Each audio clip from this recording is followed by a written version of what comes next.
Uh, Hello everybody. Don't mind my hair. Um, Maybe I should wear a hat or something. Who knows? Definitely style it better next time. Um, but in any case, welcome back. Um, it's a beautiful day. I've got a bunch of errands to run today, but I thought I'd pop in and get started on the Antitribu conversation that I teased last time. Um, I guess the main thing to say before I get started is that the way Antitribu are kind of presented in the Black Hand playing the Sabbat book is a little different than in the official V5 book.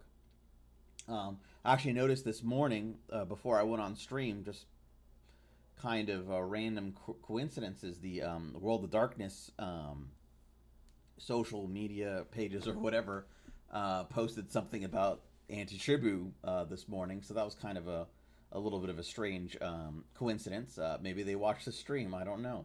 Um, but So they kind of quoted some of the concept of the Antitribu from the official V5 book, and it basically was just a brief blurb about how in the Sabbat clan is not the be all end all of your identity.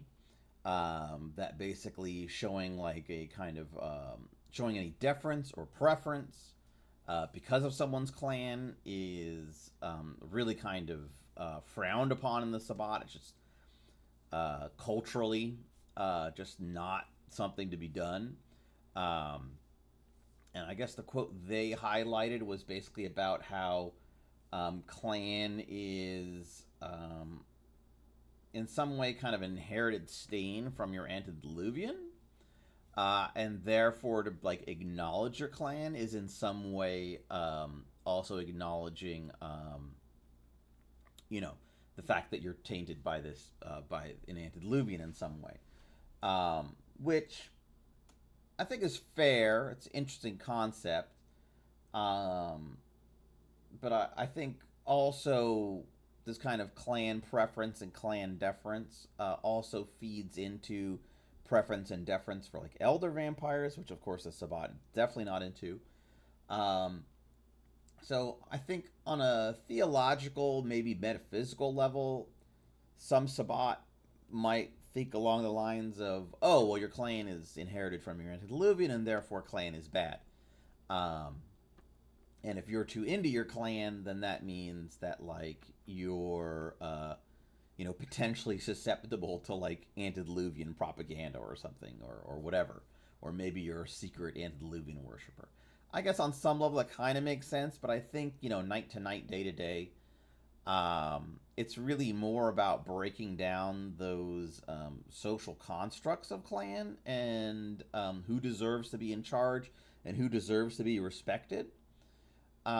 So I think on some level, it's more about like breaking down the idea that a Nosferatu is less worth of respect or less worth of being a leader or an authority than like a Ventru or a Toreador.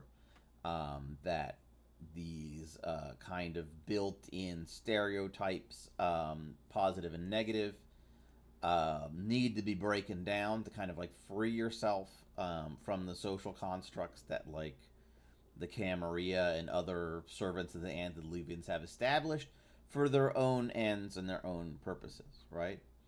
Um, so I think that might, on a practical level, might figure into kind of the Sabbat turning the nose up at the concept of a clan more than this kind of like, oh no, the I don't want to acknowledge the power of the antediluvians in my blood on some level.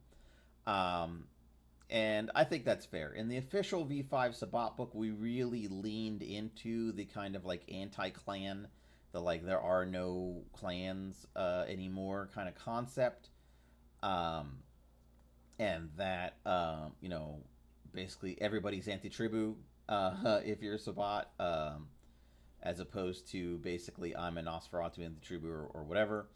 Though obviously mechanically you have to kind of, if you're building some, if you're a Sabbat character, you would have to know your clan, because clan isn't just a social construct. It's, obviously it has a mechanical impacts if you have a clan. Um, but clearly, characters, when personalizing a character, clan is very important. Though I think we do our best in the Black Hand playing the Sabbat to really show that path kind of comes first, and then your pack is also very important and all that. When it comes to personalization, basically we would say, maybe path, then clan. Hopefully, is what how you design your character, but not necessarily. I think it's kind of common when someone's making their character, even a Sabbat character, to think of their clan first, and I think that's fair. Um, that's the way we kind of approach the game. The game is very clan centric. So when designing a kind of like player's guide for the Sabbat, as the Black Hand playing the Sabbat is, we really couldn't throw clan out completely. We knew people would want to personalize their characters based around clan. That clan would figure importantly in character creation, and of course in roleplay, clan is very important. So we kept the Antitribu concept as basically presented in the official V5 book, but we made the idea that you could just erase clan socially, because obviously you can't erase it metaphysically. Um, like Nosferatu are still going to suffer their clan weakness, as are everybody else, obviously, and they're still going to have a certain penchant for certain discipline powers and the rest. So, really, the official Sabbat book is really talking about how it's kind of socially erased. But given that the Sabbat has really only been fractured for a few decades at the most, what, like decades, like 25 years is basically the timeline where we have this like fractured Sabbat. And that's on the outside. That's basically saying it was fractured since, 99 on some level. Um, that's really not enough time for the entire culture of like a sect, especially a sect of immortal vampires, to change. And for these ingrained, viewpoints to completely melt away. So basically, the concept we ran with for the Black Hand playing the Sabbat is that this anti-tribu concept, this like total purging of clan identity, is aspirational, right? We're basically saying that is what the Sabbat wishes to achieve. That is kind of like the party line, that clan doesn't matter. We're all anti-tribu now, that kind of thing. But in reality, that's just not the way it works. Like vampires make other vampires. So right away, there's a lineage right there. In the Sabbat, of course, your attachment to the vampires you create is at a much lower degree than in other sects, of course, because of shovel heads and the creation rites and all that. But there's still no way to kind of like anonymously embrace someone else. Not really. You can try, but it's unlikely to succeed. Um, Especially as their clan comes to the fore. And so there's still familial ties. There's still preferences in powers, and the curse, of course, is different for every vampire clan, and so on and so forth. As far as, and also an inherited knowledge um, that may or may not be important to you. So we made an Antitribu section for the Black Hand playing the Sabbat, and it's not. I don't think it's overly long. It is detailed. Each clan gets, a long write up. I would say. I mean, not incredibly long, but pretty long write up. Um, the funny thing, actually, is this section has changed dramatically, actually, from the original print of the book. Because this section actually is the only section where we originally had a 3-column layout, which unfortunately you see throughout the V5 core book. So we were using the standard layout template that we were given for the STV, the Storyteller's Vault, when making this book. So we followed that pretty strictly. And one of the layout templates for kind of core sections of the book was this 3-column layout. Because it was so text heavy, this section, and our space was limited, and there were only a few images I wanted to throw in there. I didn't necessarily want an image for each kind of clan. Um, so we used that 3-column layout, and just like in the V5 core book, it looks okay, but as far as usability and legibility, it's kind of terrible. I really don't like it. So it kind of ate at me, that 3-column layout for a long time. So eventually, I had to relay out that whole section. I didn't change any of the text. I think I added a sidebar about Goratrix's pronouns, since that became something people were interested in me going in depth about. We had the sensitivity reader and all that, so I figured, while I'm making the edits as far as the sensitivity reader, and since I have to put in this big sidebar on Goratrix's pronouns and all that, why don't I fix that? So it's now a 2-column setup. It's no longer that 3-column setup that I just, the legibility was just terrible. Everything seemed so cramped and unpleasant, and it was so different than the rest of the book, where we had used the 2-column layout in V5 Core. I forget what sections use the 3-column layout, but they're very text heavy sections too, and those, I find those areas very hard to read. That would definitely be something, if I was to redo V5 Core, if there was a 5.5 edition of Vampire the Masquerade or whatever, that would definitely be something I would toss out in the layout design, that 3-column thing. So, getting back to the meat of it, Antitribu is a concept. Clans don't exist anymore, whatever. That is aspirational. That doesn't fully exist within the Sabbat. People are aware of their clans, and there's not much to be done about that. We did our best to kind of limit clans as a defining feature of vampires. If you go to the Seraphim lore sheets in the back of the book, almost all of them, in fact, I think all of them, detail what path of enlightenment they are on. Um, but I'd say only maybe 50% of them outright tell you their clan. And others kind of hint at their clan, and some don't mention it at all. It's not their defining feature. Um, I think Oscar Bedia, I believe, the kind of podcaster Seraphim.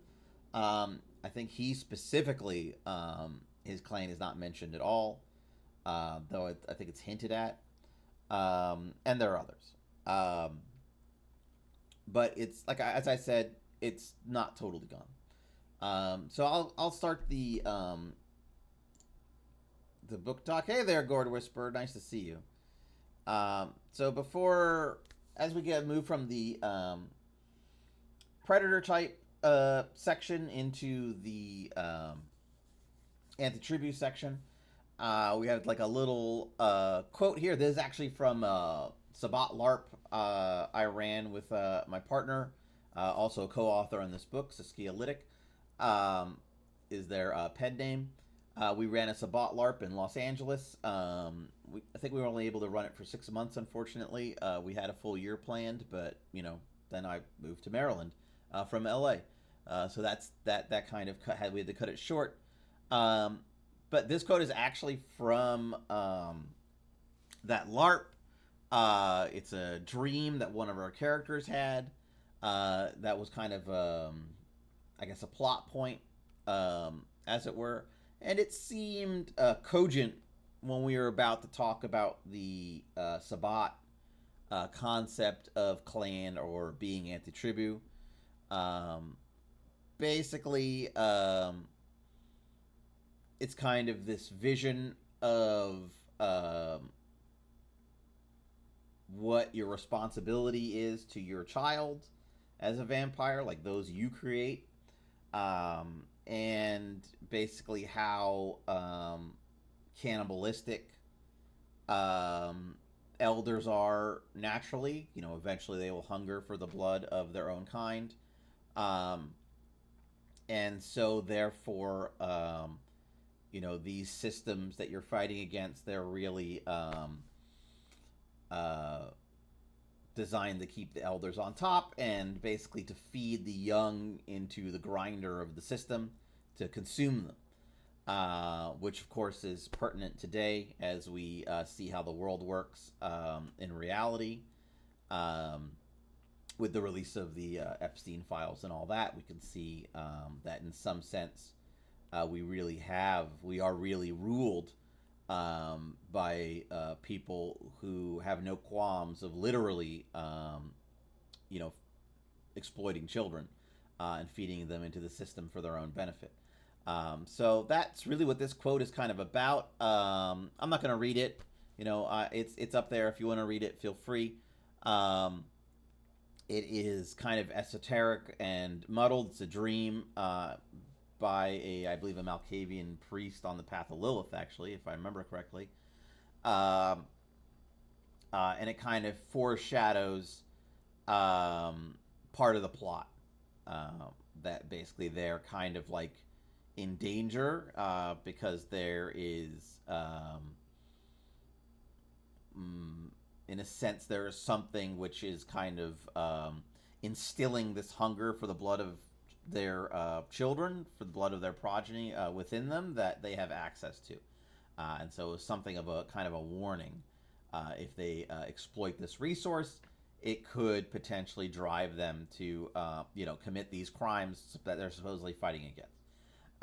So that I thought was a interesting segue, not to get too political, to the Antitribu section. Uh, and I wanted a striking image here. I tried to put a striking image in the front of every chapter, just a full page, as was done in V5 core book.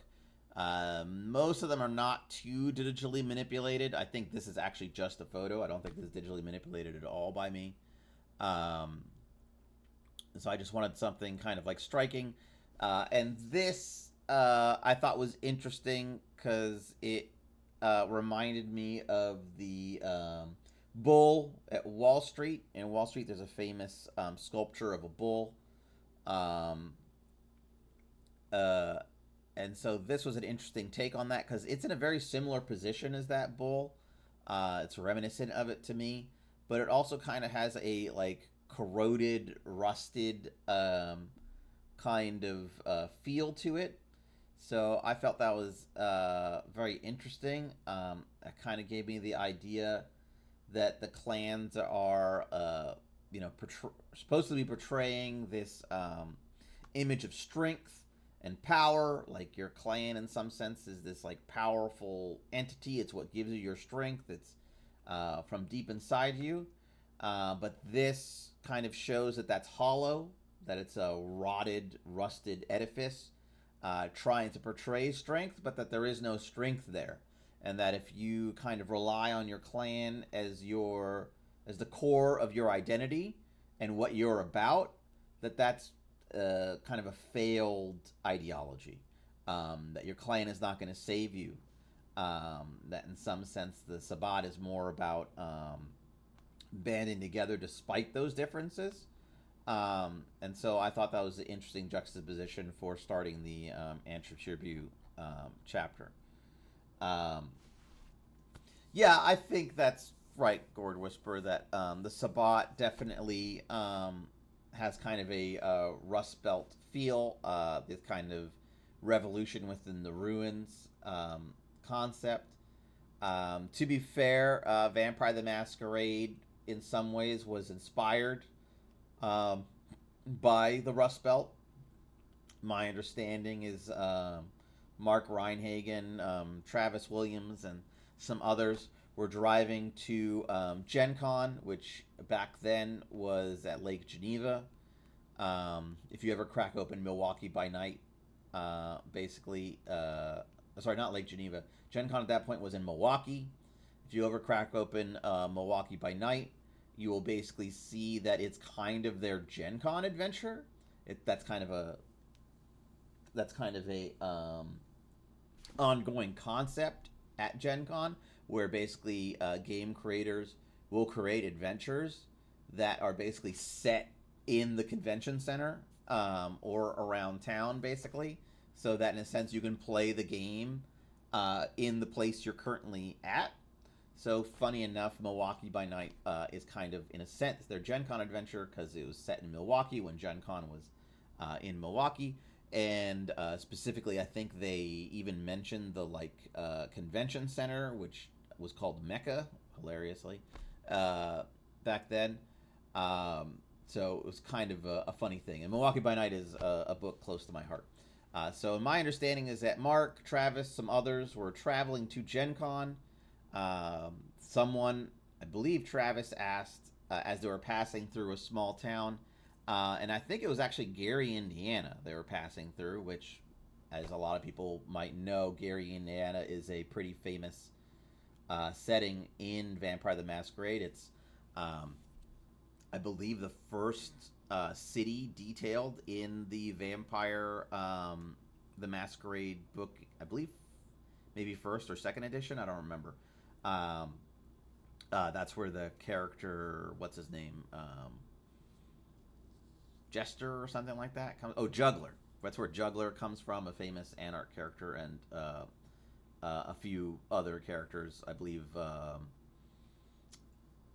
Yeah. Anyway, so they were passing through Gary, Indiana. Someone asked, "Who do you think lives here?" Because it was just like an abandoned Rust Belt town with boarded up businesses and basically just like a hollowed out America. So late 80s, early 90s, hollowed out America. And my understanding is Mark said vampires. And so, in a sense, that Rust Belt aesthetic directly inspired Vampire the Masquerade. This kind of like hollowed out America, just looted by the rich, and the ruins, the carcass left behind for the rest of us to basically ponder what happened. Yeah, Gen Con.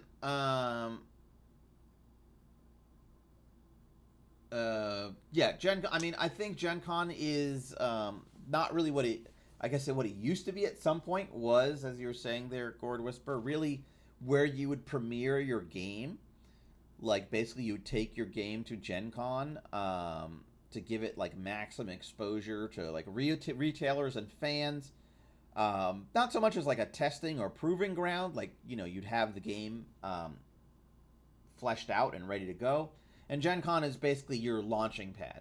And I think that was very common. It's not really true anymore, especially with like Kickstarter and crowdfunding and all that.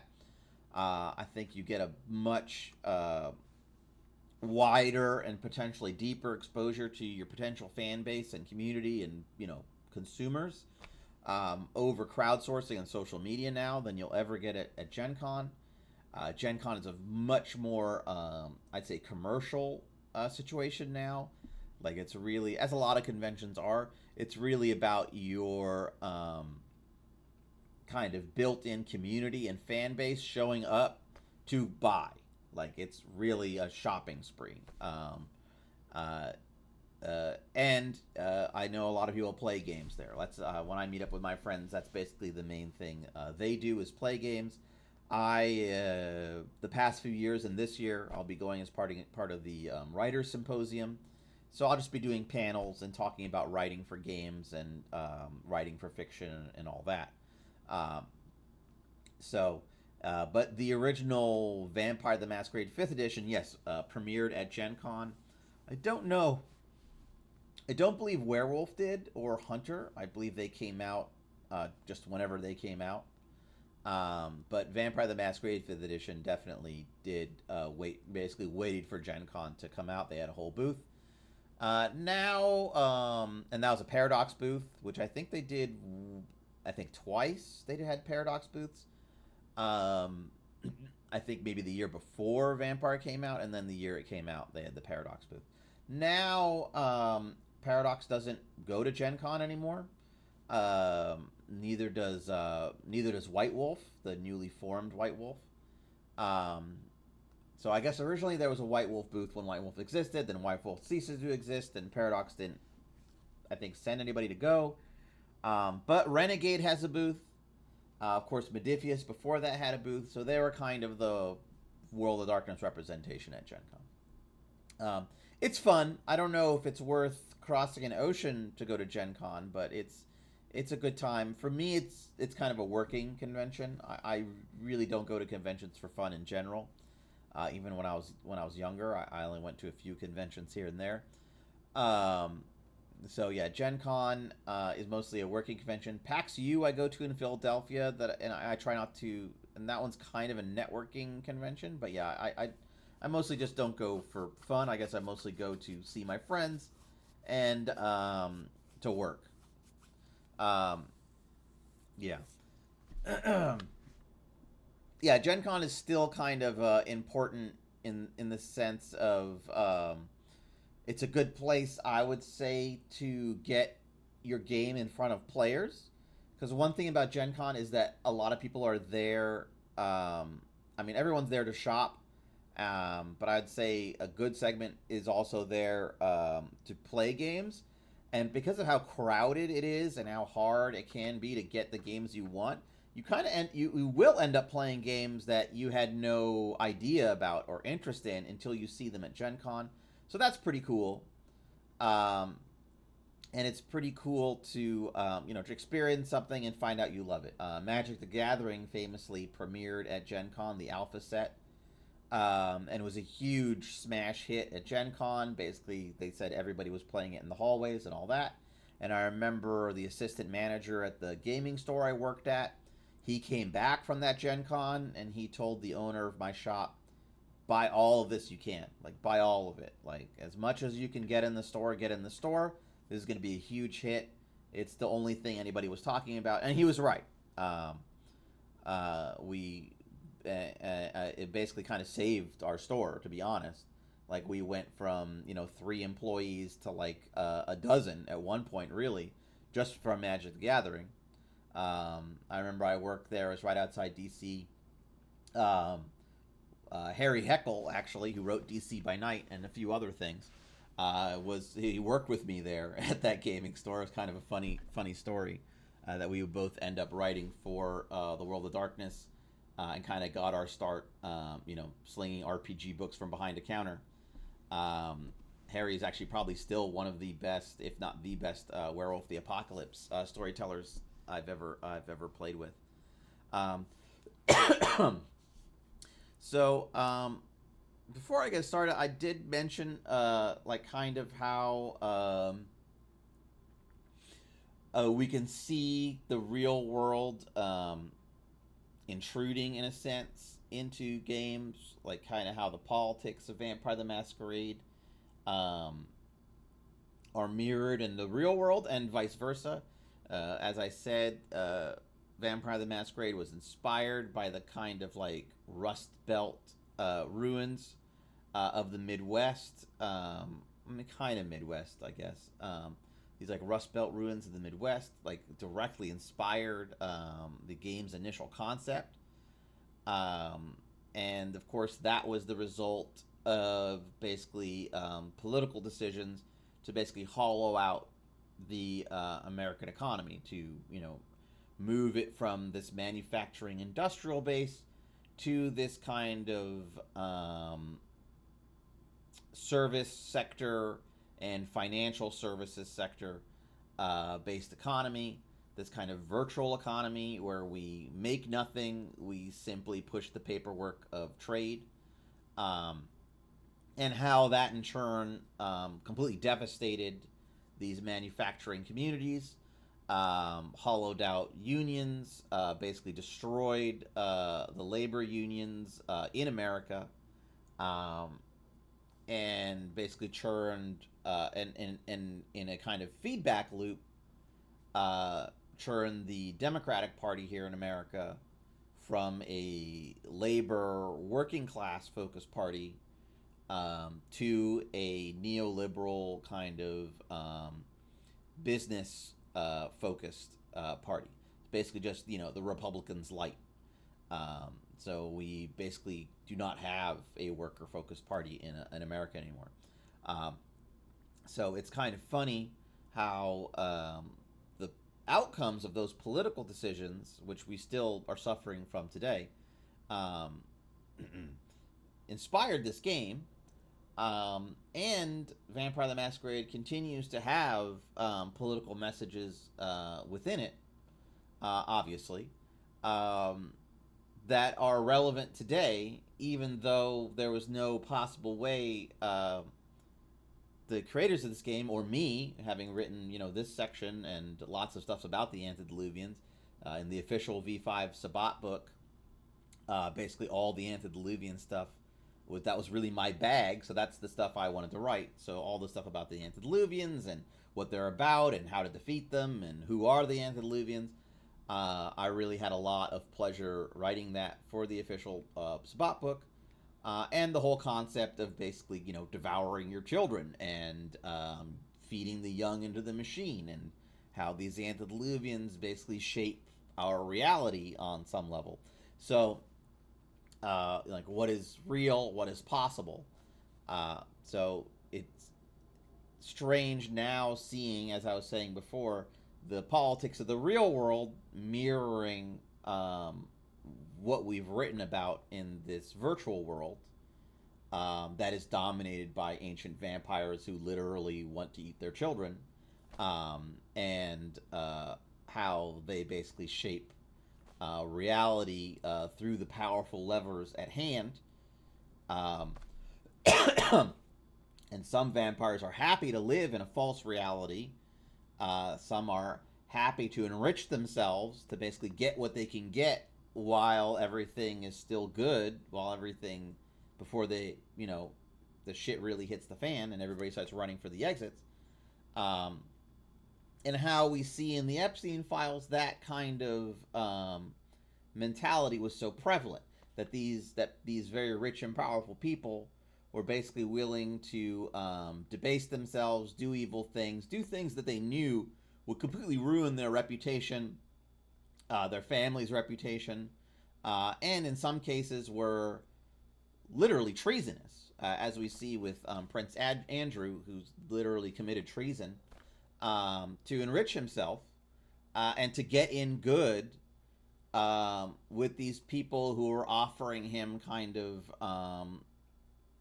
forbidden forbidden pleasures, I guess, for him to exploit children. So really gross, unpleasant to think about in the real world. Uh, Maybe a little easier to think about in these virtual worlds. Like when we think about a vampire eating another vampire, and maybe that's a little easier to conceive of than real people exploiting other real people. So I think we don't have to make our games political. It happens whether we want it to or not, because we're human beings, we're people. We want to talk about things that matter to us, and we want to explore thoughts and feelings that maybe we cannot explore in our day to day life. And so I think politics is a natural human thing. It's part of the human condition, and therefore it's going to come into our games. And in this unexpected way,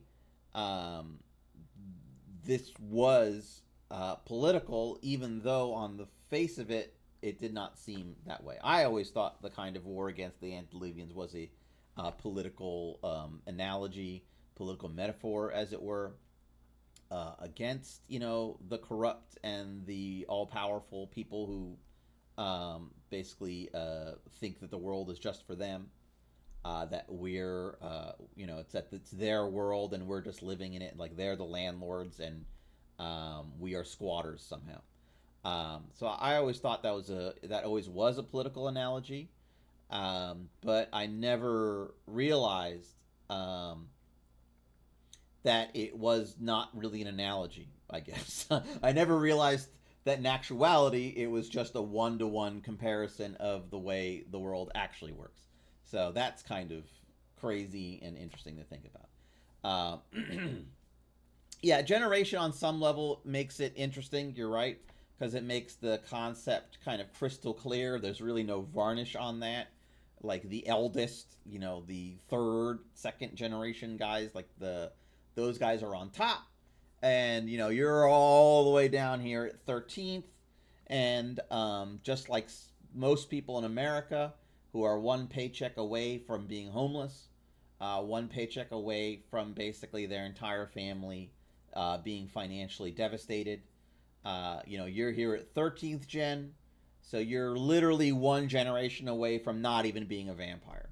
You're one generation away from basically being thin blood, and deserving of zero respect and treated like rats or vermin, to be eradicated. Which is more of a concept in kind of classic vampire than it is nowadays, with V5, where there's just so many thin bloods that you really can't exterminate them on like that, and keep the masquerade. I guess you could try. So the Antitribu. I just wanted to have that little aside because I know the idea of, oh no, don't make the games political, the politics. Oh my God, I'm gonna burn to death. And that's just all games have politics in them, whether you like it or not, because all human activity in some level is basically political. And there's really just no avoiding that. I know in the American context, the word political and politics has kind of been like redefined by media to not mean basically what it means, to kind of redefine it as like this dirty word, like that like politics exists outside of your life somehow, and that only people with the inclination, the time, or the privilege indulge in politics, was just not the case. Like people have been organizing their communities to do things that they want to get done since we existed, and that's politics, right? That's all politics is. Politics does not mean what politicians do, which is kind of how it's been redefined in the US media, that politics is what politicians do. And so let politicians do politics. And if you do politics, then you're a politician. And as everybody knows, politicians are gross and everybody hates politicians. So it's a neat kind of like mental trick. It's an interesting rhetorical flourish that has obviously been pounded into us through, the U.S. media and propaganda basically, to disincline us from engaging with, our political selves. And I reject that. And I think everybody should too. I think you should be political, and you shouldn't have any issues with that. And that way, if we actually engage in politics amongst each other, then we're not going to be as surprised by the opinions we hear. I think a lot of times we're surprised when someone kind of comes up with a new political idea that we've never heard of, because we're so isolated and segregated in these little pockets where we only kind of hear the same thing. And so when something kind of comes in from elsewhere, it can be shocking and surprising. But if we'd actually engaged in political discourse on a regular basis, we would be acclimated to lots of different ideas, and we would be better able to discuss things on their merits as opposed to whatever emotional reaction they create. So, the Antitribu. So, as we say, and I'll just read this part because it kind of reiterates what I was saying before, which is clans in the Sabbat. There are no clans in the Sabbat, only the Antitribu and the clanless. This oft-repeated dogma is not so much a lie as an unrealized ideal within the Black Hand. While the vampires of Sabbat struggle to reimagine themselves without being tied to their antediluvians, the simple truth of the matter is they cannot cleanse themselves of the powers or banes of their clan founders. While many Sabbat Canaanites proudly call themselves Antitribu in larger gatherings, among their packmates they have no qualms about speaking plainly about the blood running through their dead veins. Sabbat usually draw clan symbols defaced with an inverted ankh or a black crescent, though openly advocate advancing your clan's interests or showing favor based on the same is a sure way to become punished or even destroyed. So there, I use the word dogma there. So it's pretty clear the intention is to say, yes, you're supposed to like denounce your clan. You're supposed to be proudly Antitribu, all that stuff. That's kind of the expected um, stance you're supposed to take to kind of like show your allegiance to Sabbat ideals. But amongst your friends, amongst your packmates, privately, if there's no issue about expressing who you are as far as your clan is concerned, because they know you on a personal level, they understand that you're with them. They have no fears about you being like a secret worshiper of, your antediluvian or something like that. Okay, so in kind of a more public facing way, you have to that's not really something you're gonna chat about because these people don't those other wider Sabbat vampires don't know you like that. All right, so for them, all they need is some reassurance that you say fuck clans. But amongst your kind of closer family, you're going to be more comfortable expressing your clan and talking about your clan. You probably shouldn't be, probably shouldn't be like doing clan meetings or creating some kind of like alternate clan based hierarchy or showing extreme favor to your progeny or like teaching them all the like, Banu Hakim things and all that. Like that might be a bridge too far. But acknowledging you have a clan and that clans are real, though they don't deserve, your loyalty. There's no real. That is not an issue within your pack or your closer, allies and such. So basically, this is formulated because we didn't want to like get into the kind of old conceit of all clans are like this, or sorry, all Assamites are like this, all Bruja are like that. This is what all Bruja think about all Toreador. We don't want to kind of get into that trap. We've seen how that goes. It is like fun and interesting, especially, and it may be even useful when the game was younger, when the clan identities weren't really kind of set. They were still like fluctuating. But now the clan identities, there's just like lots of material to read. They're pretty well set. The writers of Vampire the Masquerade today can basically boil down the clans into a couple of paragraphs based on all of that wealth of knowledge and lore that they had to work with.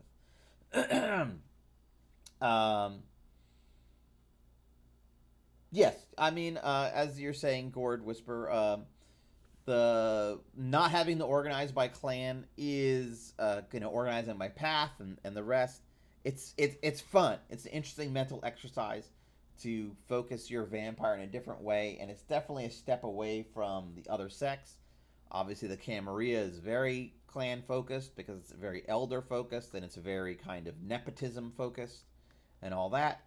And the Anarchs really haven't explored that side of themselves, I'd say. If I was to write an Anarch book, no promises, but if I was to write the Anarch book, I think one of its main splits from the Camry and the Sabbat is how rare metaphysical esoteric thinking is within the Anarchs. That they're very much a materialistic, and I don't mean that in a Madonna way or in a like grasping way. I mean it, I guess, in a Marxist way. I mean that they're really more interested in material concepts and improving the unlives of the vampires they represent, and basically their lot vis-a-vis the Camarilla and even mortals. So they're much more concerned with the material conditions of vampires as opposed to the theological esoteric conditions of vampires, which of course the Sabbat I'd say is on the other extreme, They are willing to make material sacrifices individually. They are willing to make material sacrifices for theological, metaphysical, esoteric gains. Um, like they are willing to do the vinculum to basically hamper themselves with this communal blood bond, um, so that they can be free in a greater sense. They're willing to basically, and mostly, sorry to say, most Sabbat probably live in squalor. They probably live on the road. And if you're doing that, you're not able to kind of like build a palatial haven. You're not able to live an unlife of luxury and pleasure and comfort. Uh, and then, of course, the Camarilla kind of doesn't really straddle the two. I wouldn't call the Camarilla centrist or moderate or, the best of both worlds or whatever. The Camarilla kind of lives on a different part of the triangle, right? They're kind of at the apex, right? They've maximized um, their comfort and ability to exploit the world around them, exploit other vampires, exploit mortals, and their theological and metaphysical concerns are more about placating any dissent. Like the Church of Cain is really, as was said, I believe by Lenin, it's really the opium of the masses. That is really there to squash any dissent, to basically make it so that your theological, metaphysical, spiritual concerns, spiritual hole you might feel as a vampire, is filled by something non-threatening. And in the case of the Church of Cain, something that actually actively upholds the system that's oppressing you. So the Camarilla, in a sense, is not on even the same spectrum as the Sabbat and the Anarchs. It is kind of existing in its own plane. So I guess I could manage it more as like kind of a triangle. Um, Gord Whisperer, you bring up a good point about how the Zemesi and La Sombra were portrayed, I would say revised in Dark Ages, Zemesi and La Sombra. I would say the Dark Ages kind of writing really fed into the Sabbat writing of the later revised edition, and definitely in V20. So where you see the La Sombra and Zemese move from how they're originally portrayed as these kind of zealots um, to hypocrites. They kind of become these hypocrites. Their kind of Dark Ages presentation as patricians and elders. I think really the like La Sombra kind of like church connections, that they're like basically deeply embedded in the church, especially the Catholic Church and all that. That really comes from Dark Ages and then gets ported into revised Sabbat. It's kind of interesting to see that metamorphosis. The clan symbol of the La Sombra originally was just like an L and a wax seal, and then it as their kind of Dark Ages persona is ported into revised, it becomes like the crown as we all know it, with like the cross on it. Which personally I'm not a big fan of that clan symbol. It doesn't really tell me much about them. Yeah, the Zemese also, they were a T and a wax symbol, and then the dragon would come later. Eventually, it would become the Ouroboros. Um, excuse me. I mean, most of the other clans already had basically symbols at that point, so they were basically just and clan symbology, I would say, was not really I'd say locked in Vampire until Dark Ages. Clan symbology became kind of an important part of the Dark Ages branding, each clan kind of had a heraldry, and so they made this kind of like shield heraldry thing that incorporated images that were very kind of associated with those clans, like the Malkavians' mirror and the such, and like I think the Nosferatu had an iron mask, and of course the Ventru with their scepters and I think lions or something. Um, so the uh, the kind of conception of them as dark nobles in the Sabbat, I think that really was part of the kind of hypocrisy lens. Um, that right, yeah, the Bruja, they had the cross swords, the broken chains. I think they had like some fire or something in there. Um, but the dark noble aspect of La Sombra and Zemese, that was very much part of the like hypocrisy angle of the Sabbat. That the Sabbat was basically just like the Camarilla. Look, the elders are in control and blah blah blah. Which that's an interest. I think that makes an interesting story for a game to explore.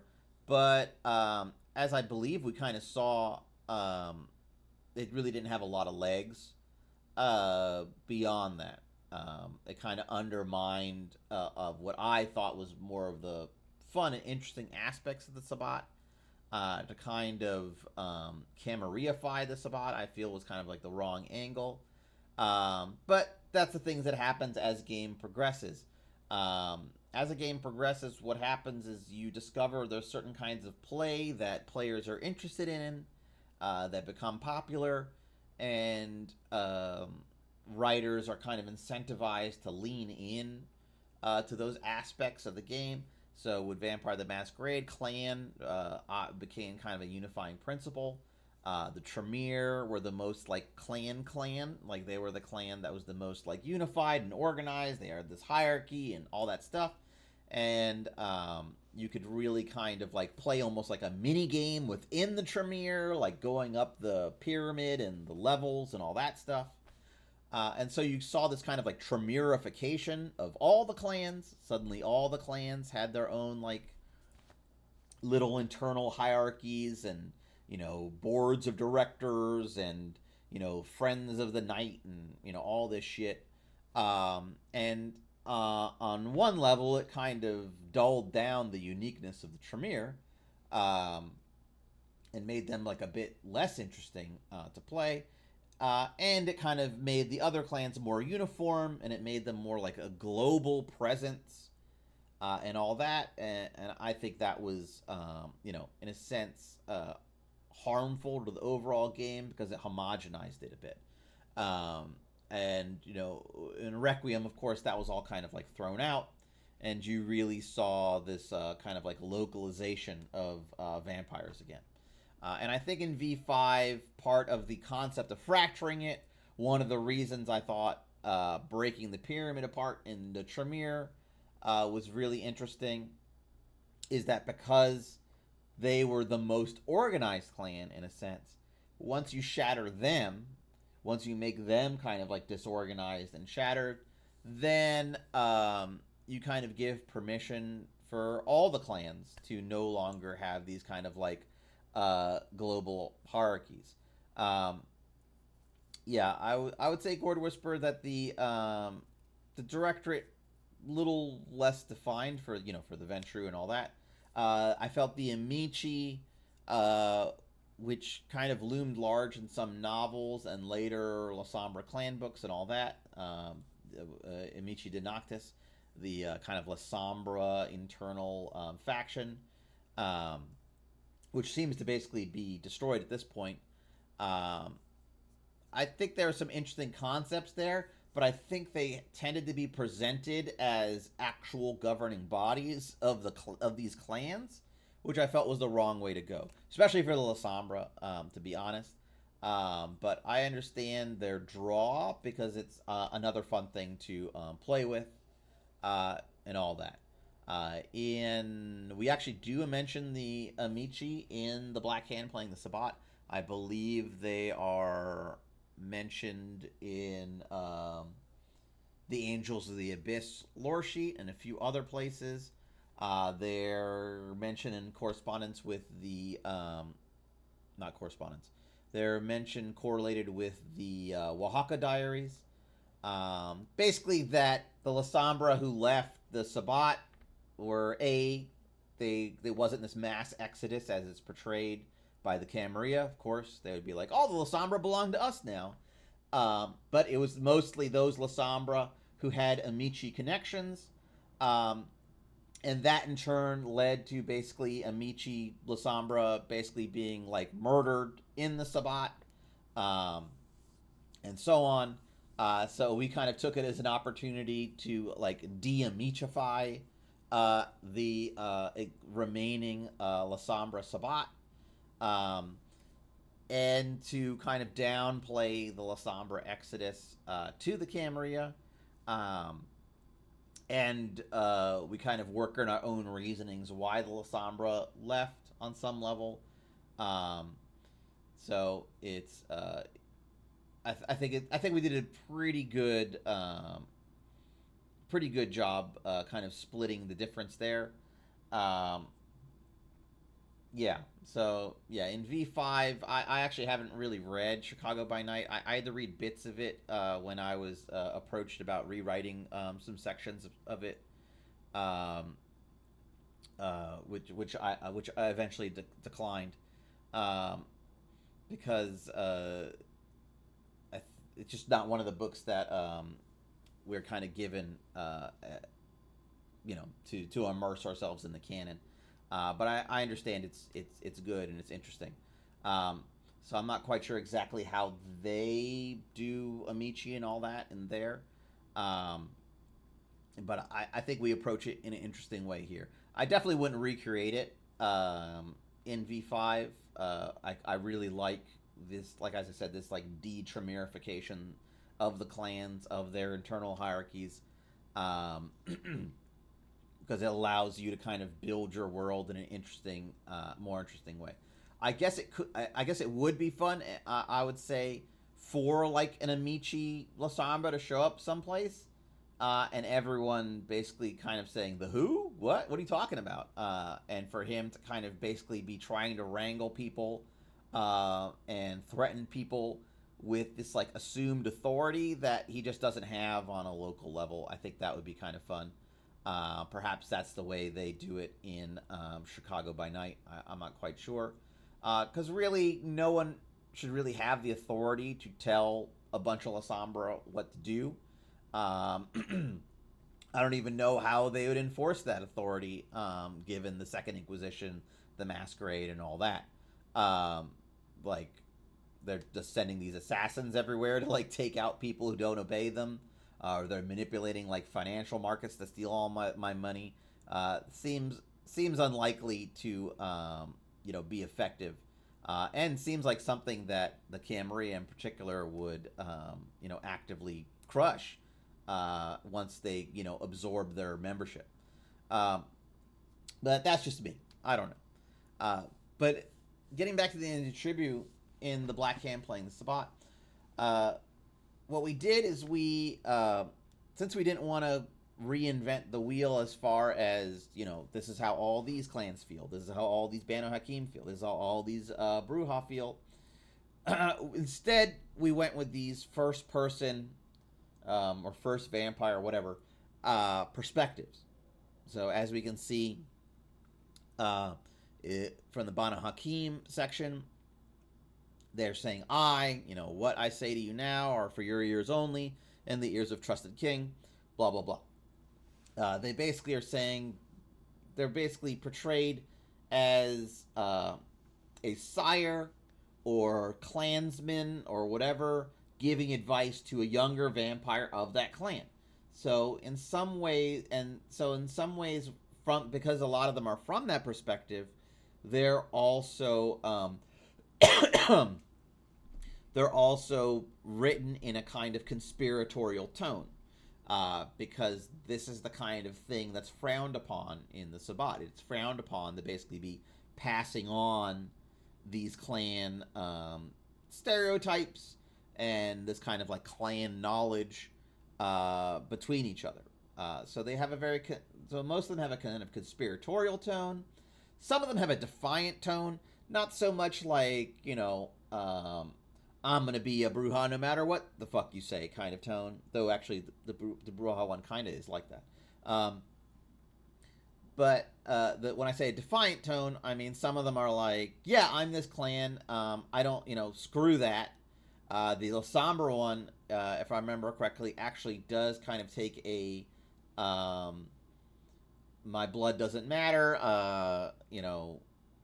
It's like the least important thing about me kind of tone. So the La Sombra one kind of takes the more like I'm Antitribu tone, which kind of makes sense, whether they're being truthful or not, who knows. But they're kind of like, don't judge me for being La Sombra. Same, the Venturi one is also a little similar to that. The Banu Hakim one is more conspiratorial. The Zemese one is more triumphant, as is the Bruja one, I'd say. So the Bruja one is a little more defiant and triumphant at the same time. The Bruja one is kind of goes into um, about the kind of idea that without them there would be no Sabbat. That basically they sparked the Anarch movement. The La Sombra might have been in charge for a while, but that really nothing happens without them. That the Bruja are always at the center of everything new, interesting, exciting happening in the vampire world. That they're always kind of like not just the spark that sets shit off, but that they're also the ones that make it happen. Like they're always the ones that are pushing their shoulder to the wheel and making it turn. Like they are literally the only reason vampires have any progress whatsoever, which is a very interesting take from the Bruja. That they're not just like idea guys, they're not just like propagandists. That they put in the revolutionary work. And to be fair, it's kind of hard to argue with that perspective given the lore and the meta plot. Um, though La Bruja are kind of portrayed in a very different way in most vampire books. That's kind of like louts and loudmouths, bullies, uh, you know, just completely devoid of any like higher thought, just like rude thugs who think they're who think that they're the toughest guys in the room, and have airs of maybe some important past. Um, so, uh, moving on, I'd say that in the another important part of the section is the sidebars actually, because obviously some of the clans, specifically the Tremere and the Caitiff, their clan Bane's weaknesses basically um, are not a great fit in the Sabbat the way they work mechanically. Um, and so we kind of had to rework them. I actually have to be right back because I have to answer that. Be right back.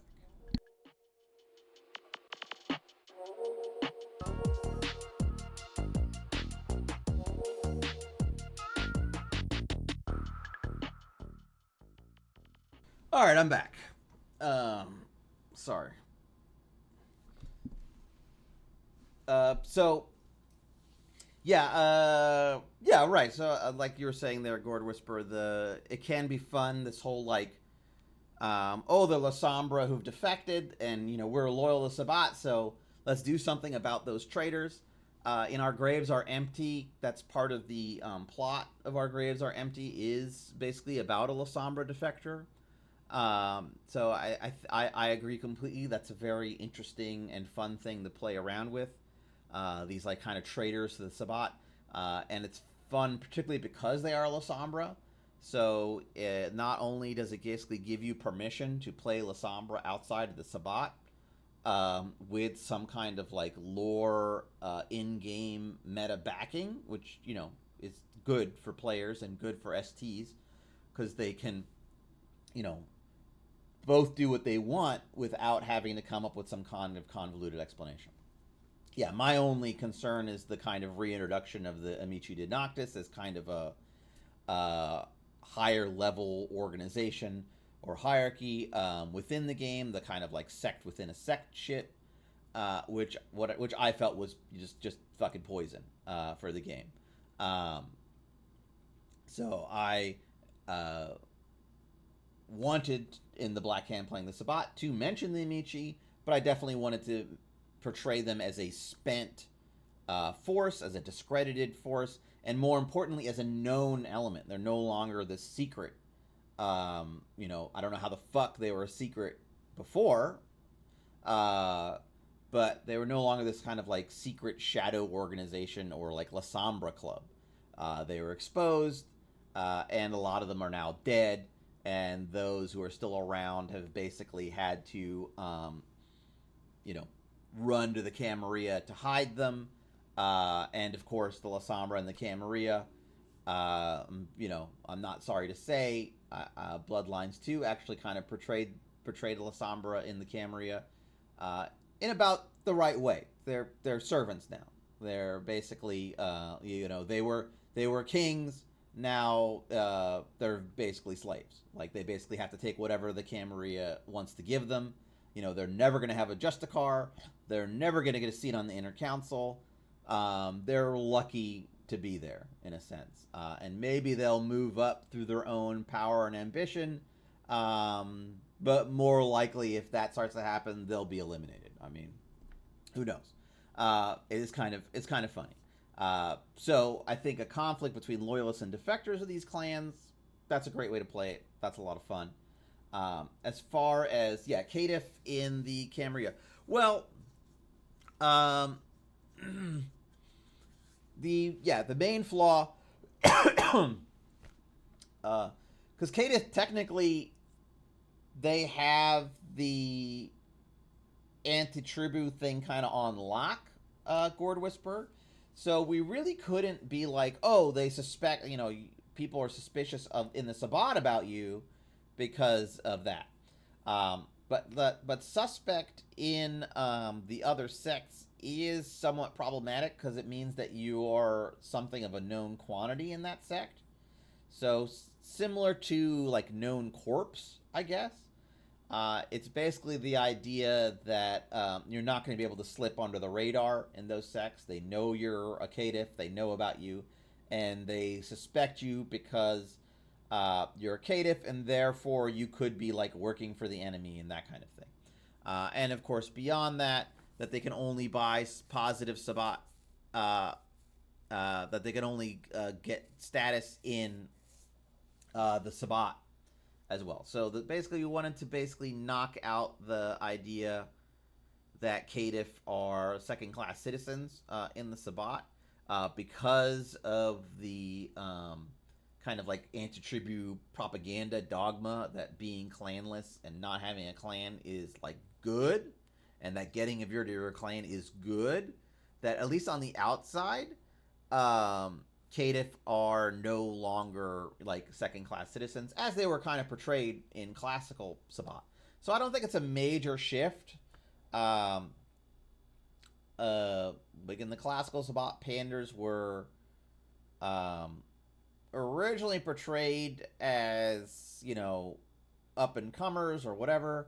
Then they kind of took on this almost kind of like unionized workforce, I guess. Like they had to fight for their rights and all that.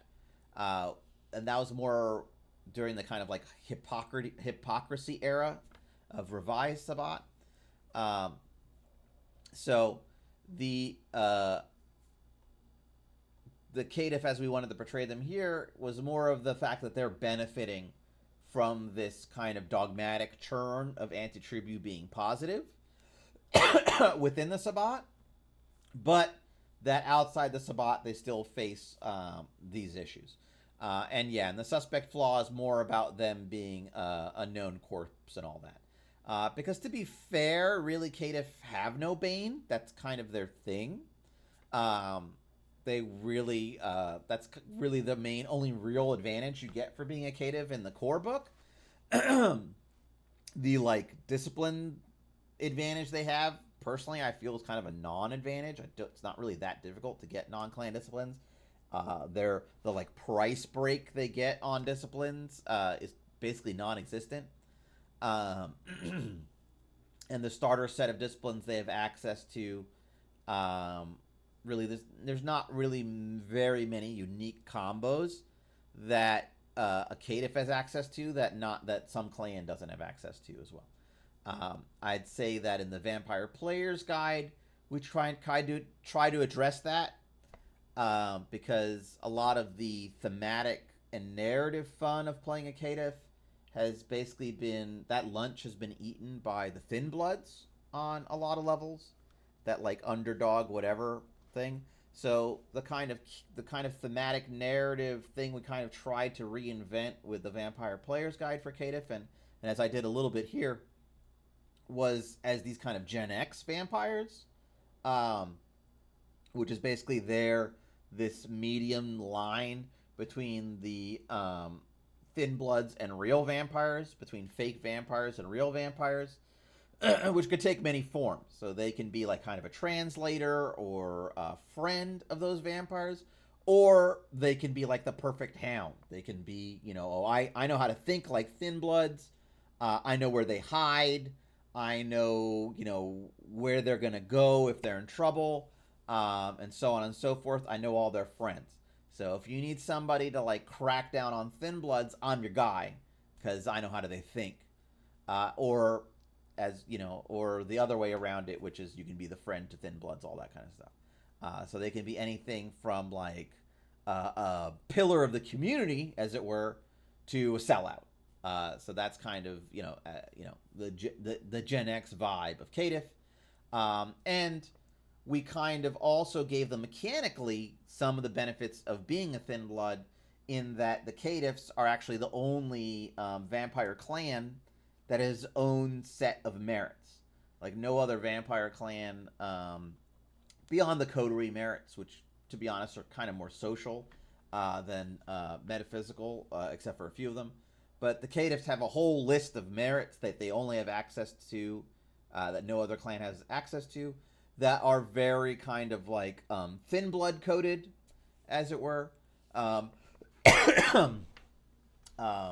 and mostly have to do with them basically straddling the line between a real vampire and a Thin Blood. Yeah, the card game has a bunch of La Sombra princes and all that, which somewhat makes sense. But mostly they're older La Sombra, because there were La Sombra Antitribu in the Cambria before any kind of defection and all that. I believe the biggest like in-lore defection is what's his name, like Giancarlo or whatever, Gianzolo. I don't know how to pronounce his name, and all that. But I'm not really a lore fanatic. I am cursed with a yeah. He like burned a copy. He like burned the original Code of Milan supposedly, or something like that. I don't know. I unfortunately I am cursed with a very I'm cursed with this memory. I'm cursed with a very good memory, especially about this kind of bullshit. Books, anything I read, and unfortunately I'm a kind of a bibliophile. I just read everything I can get my hands on. So I'm cursed with this memory, but personally, I really don't give a shit about the lore on some level. I really prefer that people do whatever they want with the game. There are some things which I feel thematically or narratively are not great in a vampire game or in a setting or like books or all that. I don't really give a shit enough to like spell all that stuff out usually. But I'm definitely, you know, like if someone quotes something for me from like House of Tremere or whatever, and why something should be the way it is, that really doesn't do anything for me. Like only arguments about narrative, theme, focus, and story really grab me. I think that's the best thing. Kind of like lore arguments don't do much for me. at all. Like I think the idea of some Lasombra defecting from the Sabbat and trying to portray themselves as like heavily connected with this like spooky group of shadowy Lasombra someplace, but for the most part basically just bullshitting, and like trying to bluff their way into the best possible deal with the Camarilla. I think that's a much more interesting story than if there actually is some like shadowy organization that can like murder Lasombras at will.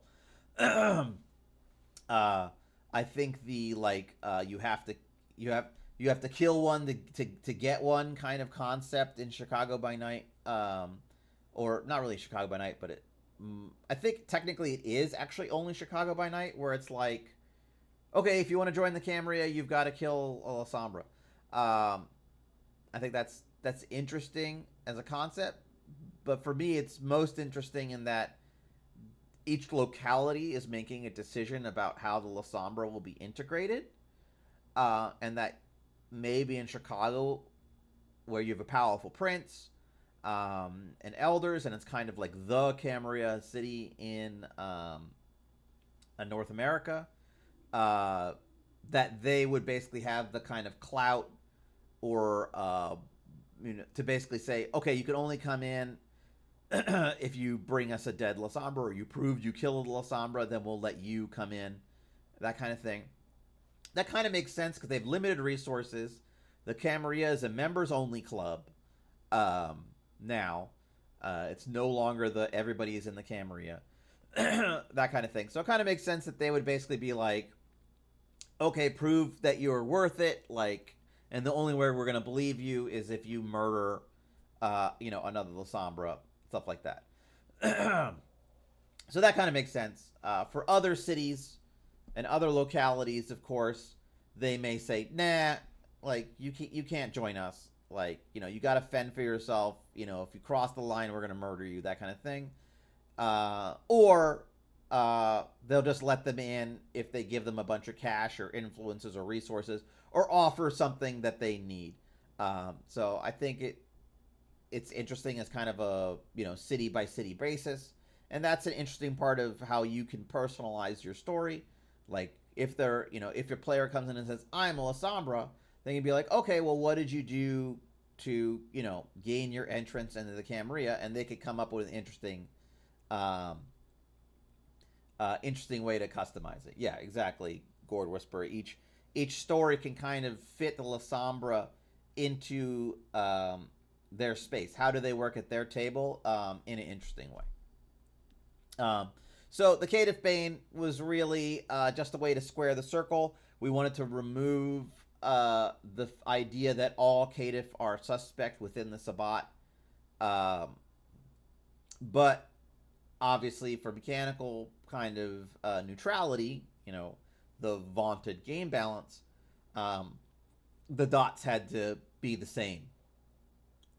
So it's not a devastating flaw, but on the other hand, the upsides for being a Caitiff are very limited. I would say that V5 might be the least like Caitiff friendly version of Vampire the Masquerade there is. And in some ways, that's one of the reasons in the Vampire's Player's Guide we try to reinterpret them and tackle them in an interesting and new way, to breathe some life in them. And we wanted that to have some mechanical backing as well, which is why they had a very, in my opinion, very interesting mix of Caitiff merits. They actually, I think they removed one or two of the Caitiff merits in the end book just for length purposes, that were pretty interesting. But there are a couple there. I think there's one where you're like written like word scarred, which I wrote about basically having like a prophetic book or portions of the Book of Nod like on your skin and all that, and what that means. And there are a couple of others. I think Daywalker, it's another one in there. So there are, I think, a lot more interesting options for playing Caitiff now with the Vampire's Player's Guide. But as initially presented, Caitiff kind of really had their lunch eaten by Thin Bloods. So we didn't really want to do more with that, and we thought this was a good way to square the difference. Um, we talk a little bit about Hakata Antitribu in here. Of course, Ginevra Giovanni is a seraphim. She has her own lore sheet. People may remember her from the Children of the Inquisition book. I think she appears in several clan novels as well. I think she's like murdered to like obviously someone had a real interest in kind of like the Boston mob or something like that, and these Milner families. So she's kind of like eliminated to like up the profile of like that faction of the Giovanni or whatever. For a much more boring character, Ginevra is like a very interesting character. Weird decision to delete her, I'd say. So I was very happy to bring her back. Obviously, her connections to Jalana Jav, this kind of like Giovanni Sabat connection, and this kind of like back channel and all that. Very interesting. A lot to play with there.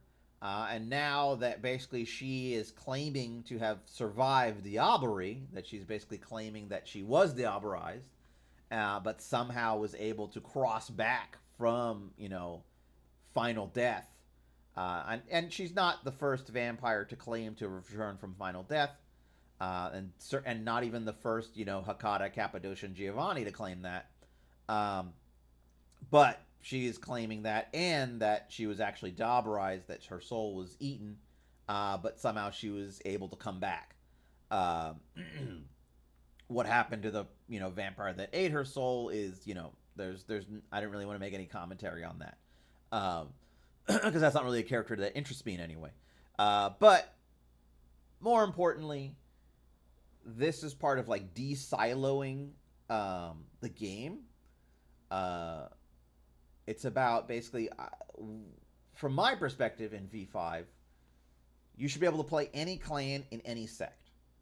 That's kind of, for me, the ultimate goal. Maybe you can't play every game in every sect. Maybe you can't tell every story with every clan and all that. That's fine. Okay. But all the character options that players may want to play should be available to them regardless of the sect. So what I feel like older editions kind of suffered from, this like siloing of different clans in different sects, siloing certain themes and narratives in different sects or within certain clans, like religiosity was almost exclusive to Sabat on some level in older editions. I think breaking away from that is fantastic. I wanted Hakata representation in the Sabat.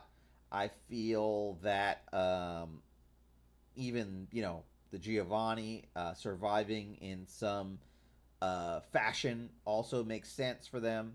On a personal note, I don't actually hate the Hakata's clan disciplines, but that's just me. I think the Auspex Fortitude whatever is just like one of the most awful clan discipline mixes. It like totally bores me. But that, maybe you love it. That's great. It doesn't really matter to me. But I definitely wanted people who wanted to play Sabat to have an insight into how the Hakata makes sense in the Sabat, and making a Hakata character, basically giving you permission in advance. I didn't want any ambiguity. So I definitely wanted to talk about them and present them in an interesting way where they have a role within Sabat. Not only are they present, but they have a role, and all that.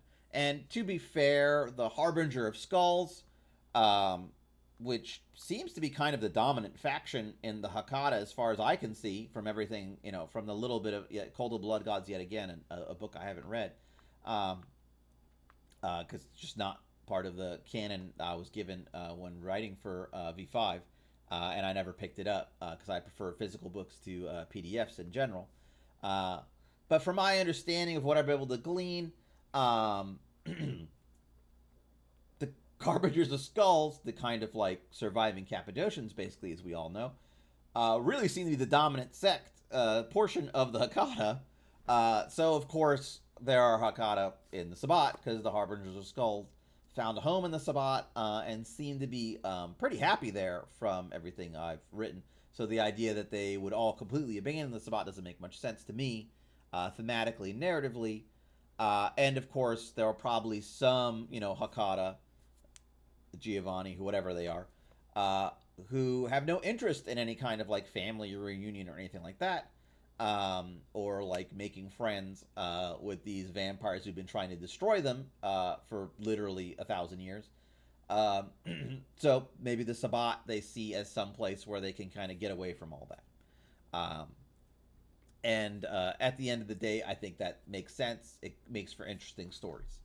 Um, then Lasombra here, obviously, we taught one of the one of the sidebars we have here is basically about obtenebration, kind of the reimagining of obtenebration as obfuscate amalgams. The back of the book is full of that. If you want to play a Lasombra with kind of a different discipline set, if you don't have access to Oblivion, if you just have like this book and the core book, um, then this gives you a way to basically play Lasombra as you wish.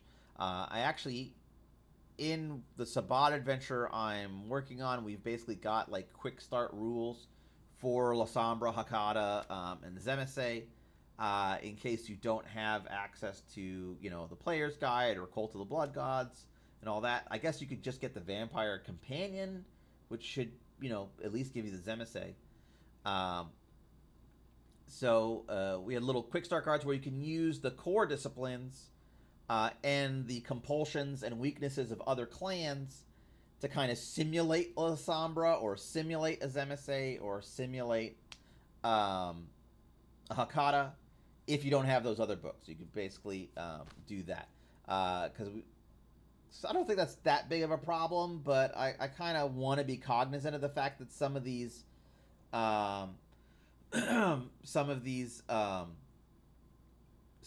powers, clans, or whatever are kind of spread all over books, and uh, perhaps you're interested in the clan but don't have access to those books, and I kind of want to split the difference. And of course, I never get tired about bagging on Oblivion because I don't like it. And it is what it is. If you like Oblivion, that's great. I have a player in my game who's a Lasombra, and I actually don't remember if he has Oblivion or Obfuscate. I don't remember what he decided to go with. No, I think he's using the Obfuscate stuff actually. Now that I think of it.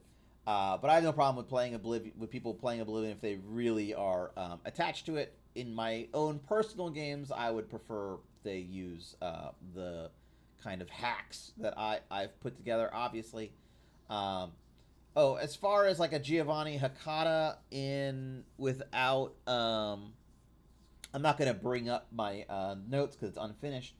But as far as a Giovanni Hakata without Oblivion, well, actually, that's not true. I do have, because my game is set in 1999. I do have a, I believe, I don't know if I have it as a PDF. Excuse me. Boy, I'm just coughing nonstop. I do have a version of it that I can pull up. Let's see here. Boom.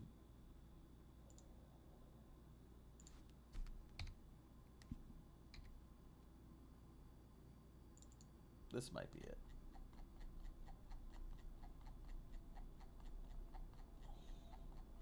It is not.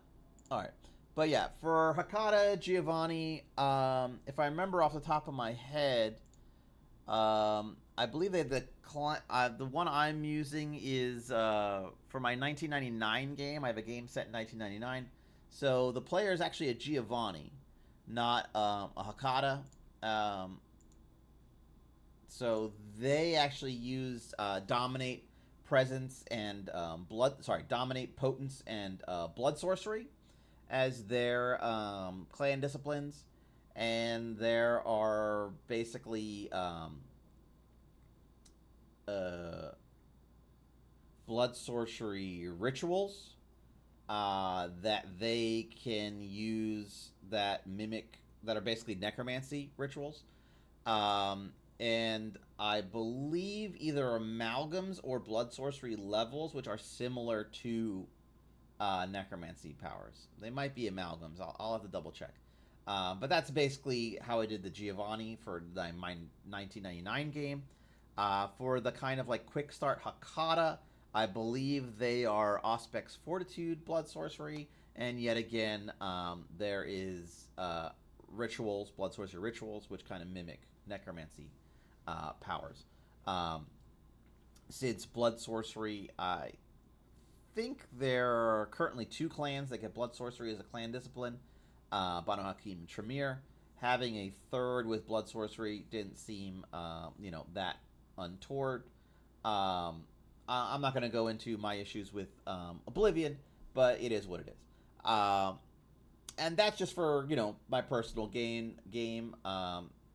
The quick start stuff is really just about people having full access to the different clans and all that, with some rules to basically allow for that, so that they don't have to feel that they have to grab a billion books. Since I'm obviously asking them to buy books as well. I wouldn't want them to feel like they have to buy like 3 different books just to play in a Sabbat game. Then the Ministry, Nosferatu, so on and so forth. The Ravnos, as we present them in the Black Hand playing the Sabbat, are much different.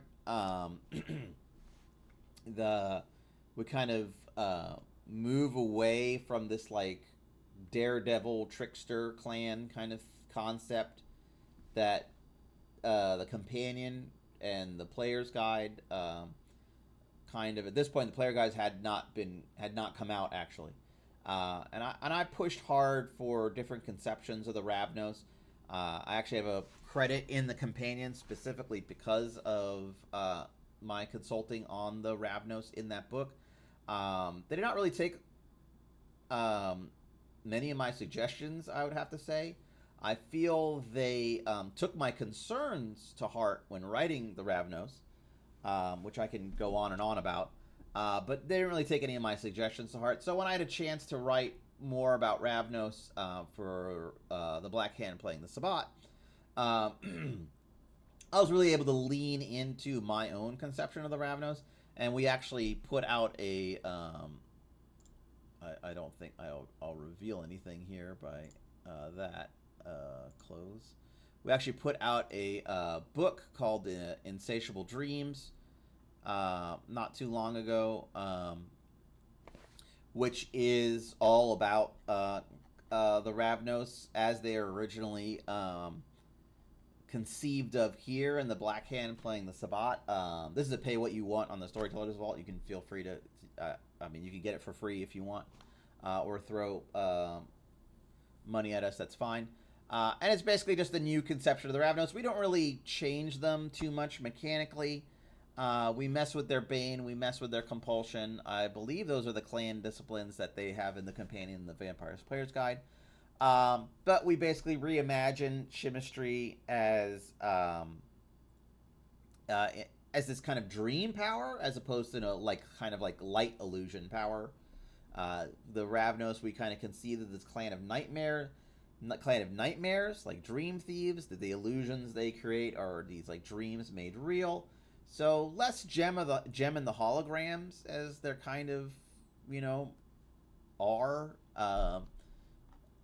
I get it. Like when we talk about illusions, you kind of naturally think of,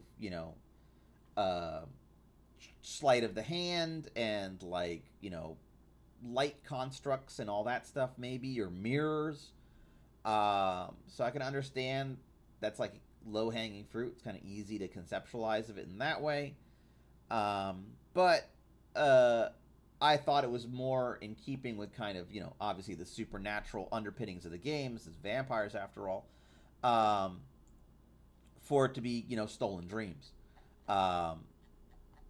And of course, there's, we kind of go on and on about the amalgams, these like dream thief amalgams, and like how to use them, and all the different powers. And obviously, from under the bed is kind of the signature uh, dream aspected power from the Black Hand playing the Sabbat. And we also included a new kind of Ravnos focused predator type called Scarecrow um, in there. So yeah, check that out. That's kind of right. Well, thanks, Gory Whisperer. I'm glad the mini clan books, as it were, are of some use to someone. We did a Sombra one called Crowned in Shadow, a Ravnos one called Insatiable Dreams, and a Zemese one called The New Flesh. And the Sombra one actually has like a Abyss Mysticism system in there if you're interested in it. And the Zemese one kind of has it has long form flesh crafting projects in there. Basically, if you're building a vase, or perfecting your own form, or if you want to um, create a doppelganger of someone else, we basically have rules and systems in there to basically help you conceive of how you would get that done as an ST and as a player. Um, so the Ravnos basically here is basically talks about their connections to the Ashira, the fact that they're the Nightmare Clan, and all that, and their kind of role in the Sabbat. We also talk about the Salubri. Yet again, this was before the Vampire Player's Guide had come out. I think the companion had either just come out or was in production at this point. So I didn't really know what the Salubri were going to look like in V5 in general. But I did my best to kind of recapture the like warrior Salubri concept here. That kind of like angry fury, but in a different vein. Like, I think originally the kind of like fury, less Salubri concept was something that was kind of ported into the Sabbat from Dark Ages. Like, that kind of, I think, is a constant theme throughout Revised, actually, is these kind of Dark Ages vampires. Very well written, very interesting, different concepts of clans all over the place. And a lot of that writing basically found its way into the modern game, which was good and bad. And so the kind of Salubri Fury idea, the Salubri Warrior idea, was obviously directly ported from Dark Ages, and it really found its full life and embodiment within the Sabbat. And I didn't want to disqualify any of that. Obviously, I wanted to talk about it. But I also wanted to talk about the fact that the Salubri, for the majority of their conception in Vampire the Masquerade, were basically the clan hunted by the Tremere.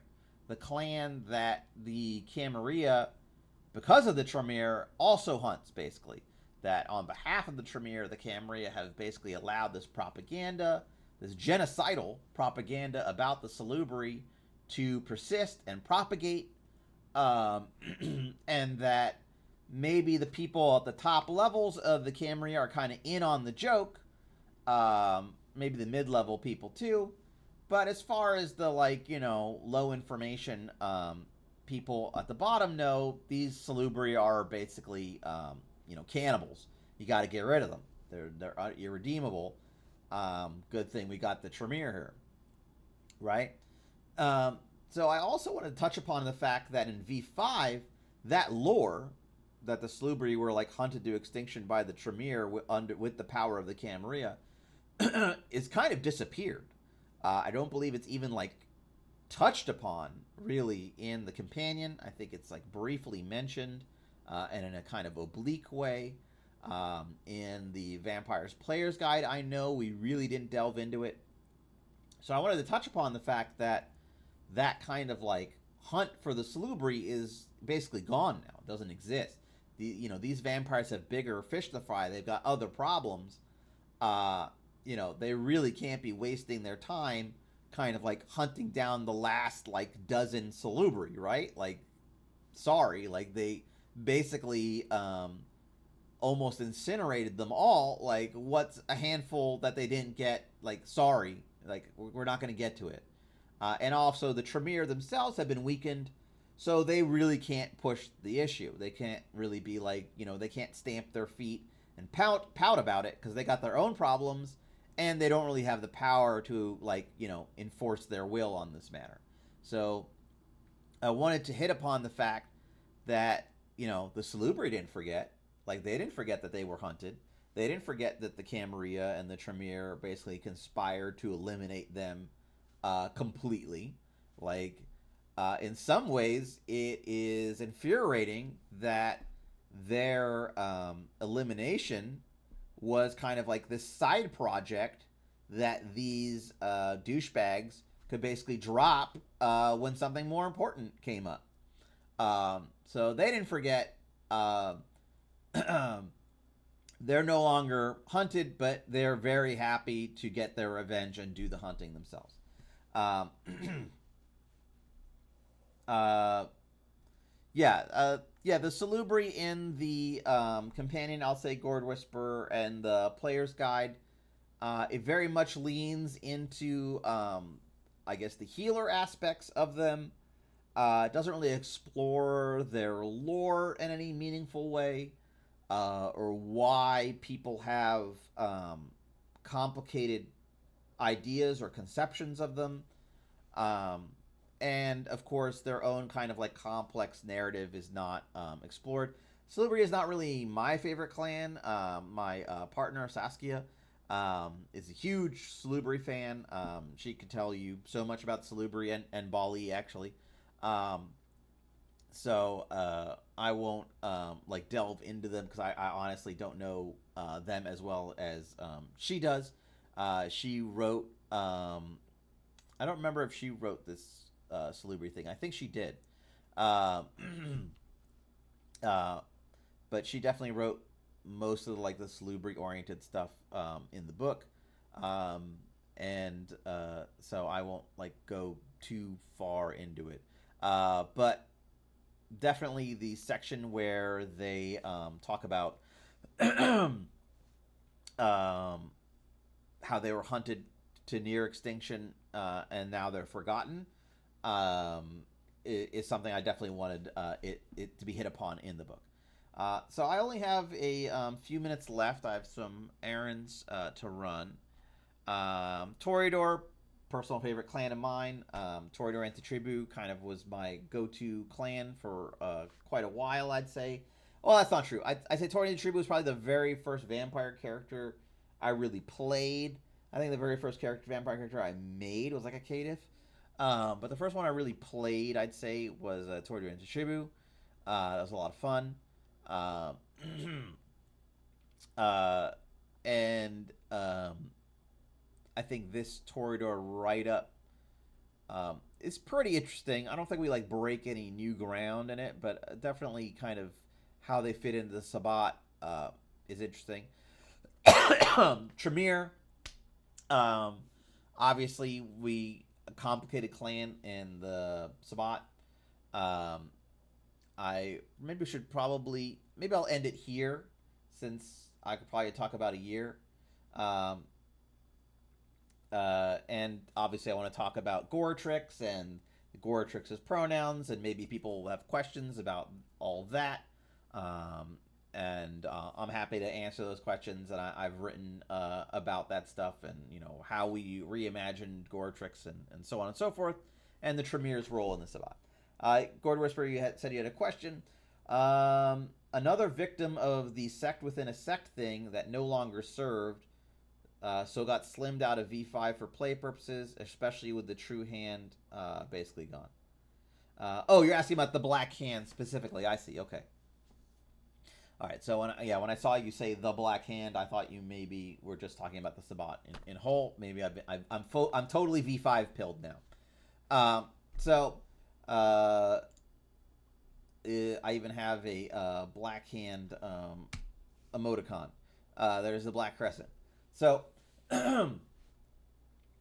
the kind of the ditching, right? The ditching of the black hand as a sect within a sect, as this kind of like special forces of the Sabbat. Yeah, I mean that was an official decision from from a higher level than me. I was basically when we did the Sabbat the Black Hand. That's the V5 official book. Um, and I can even talk about why we named this book the Black Hand playing the Sabbat. Uh, so that was a decision made on high that basically the Sabbat that the Black Hand was now be a catch-all term for the Sabbat as a whole, which is kind of how it was originally in first edition Vampire, or maybe it was second edition. I don't remember when the Sabbat was originally put together. I think it was in 1E, but maybe not. But when the Sabbat was originally put forward as, yeah, it was in first edition. That's correct. It was kind of called the Black Hand. And then as Steve Brown wrote the Player's Guide to the Sabbat and the Storyteller's Guide to the Sabbat, and of course, Dirty Secrets of the Black Hand, he redefined the Black Hand as this sect within a spec, this special forces. And then, of course, he invented the True Hand whole cloth. And I'm sure there are many reasons beyond that. 36 of the Black Hand is a complicated book. There's a lot of great stuff in there, and there's some terrible stuff. But they're actually, I would say for the most part, it's a good book.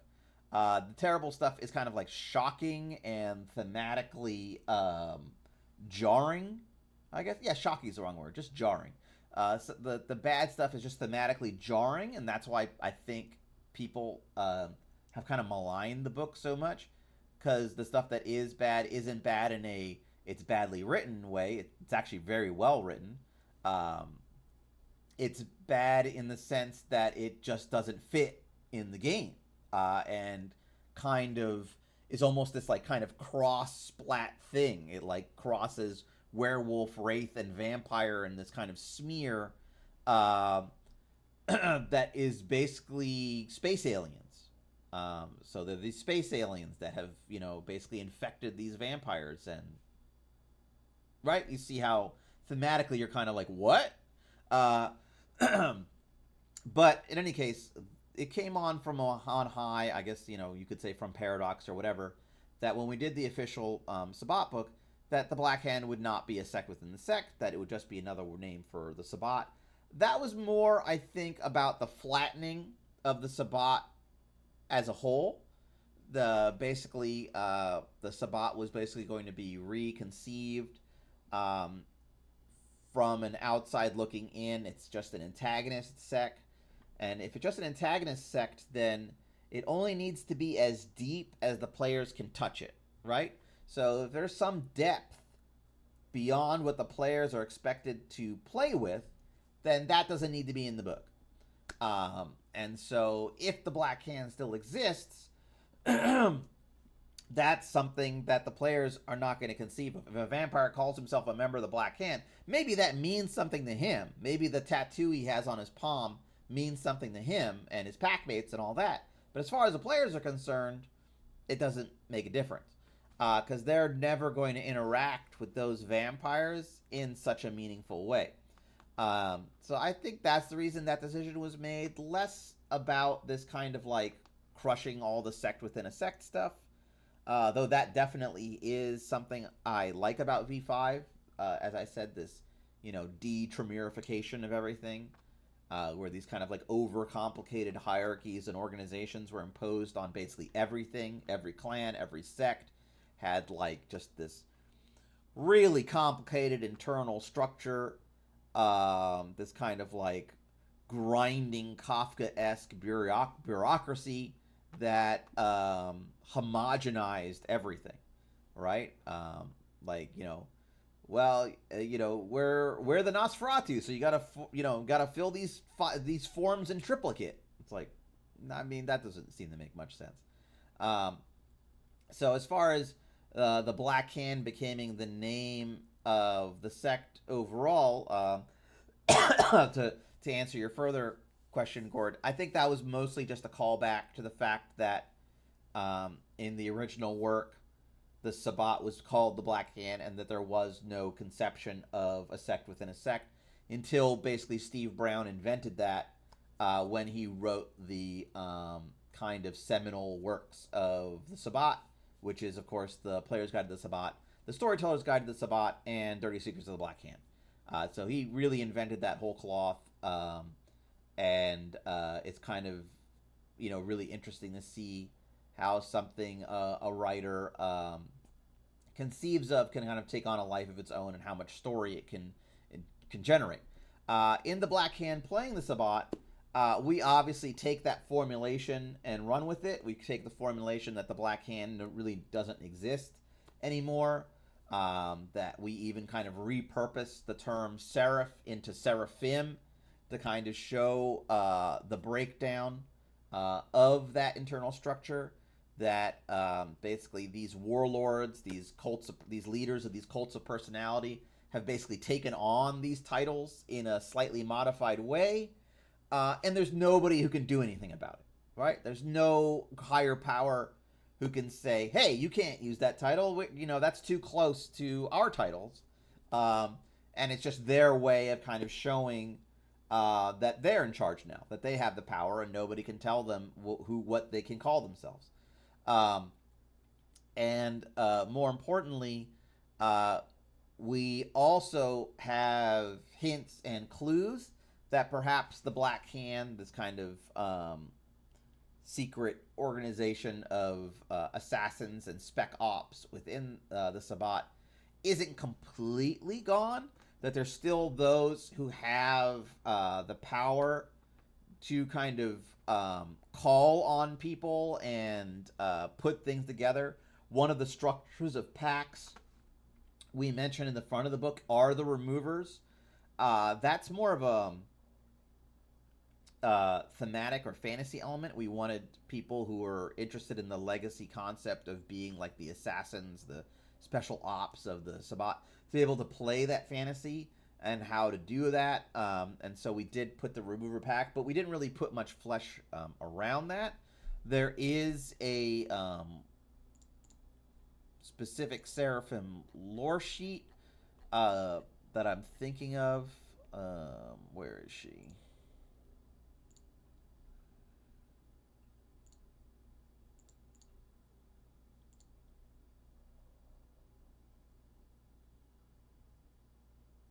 Yeah, Nawal Bentawa. Um, this is what I would call the closest thing to like a Black Hand lore sheet. Maybe this and Redeemers of Enoch, but more this.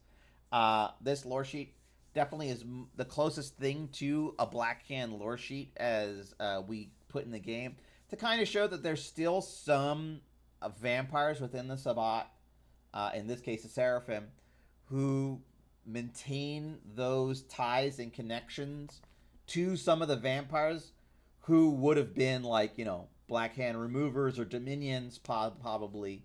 But it's more of an informal thing now, as opposed to this kind of like rigid hierarchy. So just looking at her lore sheet, the very first thing you can get is she has a network of spies and removers to bribe and blackmail emir, princes, and barons. So it lets you get like a minor boon against baron. And then the level 2 is marked by the Black Hand. So she has like a personal retinue who get a magical brand on either their palm, back, or chest. It's a black crescent, serves as a badge of office, and it gives you basically a little kicker there of Sabbat status when you need it, and so on and so forth. So she kind of is a seraphim if you are interested in reconstituting those old ideas. If you're interested in the Black Hand as a force that needs to be like reconstructed or something that's of use, that's kind of her angle as a seraphim. She has, and she kind of thinks of herself as a potential. She's one of the people. She's one of the seraphim that's proposed as a potential new regent in the Sabbat, because she's kind of like, what if the Black Hand? What if we did the Black Hand right this time, and all that. So she's interesting. She's interesting, and she's where we kind of I don't say hid, but she's kind of the placeholder of where we wanted the Black Hand stuff to be, because you're right. There's a lot of lore there. There's a lot of interest there, and we didn't want to completely erase it, but we also wanted to keep this concept of the deconstructed sect. All right. Well, I should head out. Thanks so much, everyone, for coming. I appreciate the company and all that.